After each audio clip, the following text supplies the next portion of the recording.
Good morning, friends. As we all know that this academic year is going to end. Now, it's time for exhibiting what we have achieved. Wait. Is it necessary? It's a known fact that RHSS Ramanattukara is always number one in art, sports and academic talents. Still, we need to prove.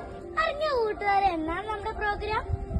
Vidyakiranam എന്ന് പേരിട്ടിരിക്കുന്ന നമ്മുടെ programme 25/2/2025 ചൊവ്വാഴ്ച നമ്മുടെ വിദ്യാലയത്തിൽ വെച്ച് നടക്കുന്നതാണ്. ഞങ്ങൾ ആർജിച്ച അറിവിനെയും കഴിവിനെയും നിങ്ങളുമായി പങ്കുവെക്കാനുള്ള ഒരു വേദിയായിട്ടാണ് ഞങ്ങൾ ഈ പഠനോത്സവത്തെ കാണുന്നത്. सूरज अपने आग से इतना प्यार करे कि वह दे सके आग दुनिया को भी. दरख्त अपने फूलों से इतना प्यार करे कि वह दे सके फूल दुनिया को भी. तुम क्या कर रहे हो? कल हमारा स्कूल का पढ़नोत्सव है, इसलिए मैं हिंदी कविता पढ़ रहा हूँ. शुभकामनाएं. असदो मा सद्गमया तमसो मा ज्योतिर्गमया. ओम शांति शांति शांतिः. ज्ञानं प्रकाशमेव भवति. तस्य प्रकाशस्य प्रसारणमेव अस्माकं लक्ष्यम्. مرحبا بكم جميعا إلى